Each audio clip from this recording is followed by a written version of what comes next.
Navy's Fifth Fleet. The Indianapolis has no anti-submarine detection gear. At Guam, her captain requests a destroyer escort.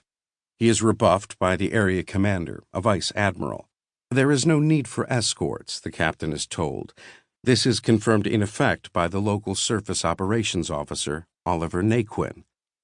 While there have been some reported enemy submarine sightings, they were from merchant ships and are not considered especially reliable. None proved out, and there haven't been any recent torpedo attacks. It's all very casual. The message is clear. There is really nothing to worry about. In fact, none of this is true. The Navy's High Command at Pearl Harbor knows perfectly well that Japanese submarines, and specifically the I-58, are prowling the Philippine Sea. Just 2 days before the planned departure of the Indianapolis, a destroyer was torpedoed and sunk. That information is dispatched to the Commodore at Guam, who orally relays it to Newcomb, which is as far as it goes. Apparently, it's feared that somehow the revelation of this intelligence could risk alerting the Japanese to the Navy's most sacrosanct secret, that we have broken their codes. The Indianapolis's captain, an Annapolis graduate named Charles Butler McVeigh III, is ordered to take the shortest possible route from Guam to Leyte. Almost as an afterthought, he is advised to zigzag at his own discretion depending on the weather and the degree of visibility. On July 29, 1945, the Indianapolis and the I-58 are on a collision course.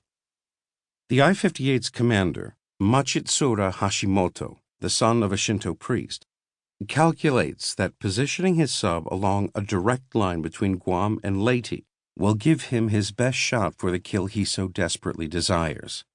The day is overcast. The Indianapolis zigzags. That night, clouds cover the sky, masking a waning quarter moon.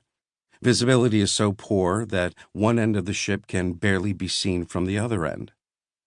Anxious to achieve his expected arrival in Leyte at 11 a.m., July 31st, McVeigh orders a cease to the zigzagging and retires for the night. He leaves instructions to resume a zigzag if conditions change. If there's any doubt, he is to be awakened. Then, suddenly, just before midnight, for a brief interval, perhaps 10 minutes, the clouds part, revealing the moon. At that precise moment, the I-58 surfaces. Hashimoto can't believe it. He sees what appears to be a large cruiser, maybe a battleship, alone. He fires 6 torpedoes.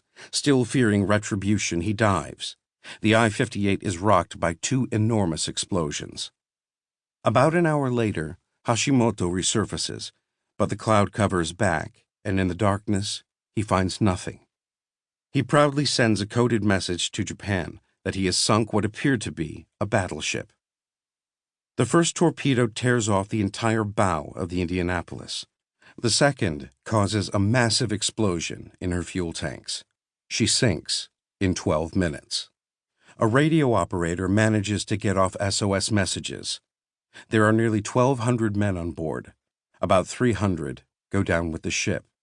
The rest leap into the oil-coated sea with life jackets. Some find rafts that have broken free. Many are naked or in their skivvies. Captain McVeigh is one of the survivors. In the morning, the sun begins to beat mercilessly on them, but they are confident they will soon be missed and rescued. The day passes, then a second day, and a third. Their Kapok life jackets are good for 48 hours, but those hours are long past. Chins have to be held high to keep breathing. The sun continues to brutalize their ulcerated faces. Surrounded by water, they have no water to drink. Some try anyway and die. More are hallucinating and swim off to seductive mirages. They huddle together as best they can to fend off the sharks that have been swarming in from the first. By the 4th day, they've given up hope. Indeed, they haven't even been missed.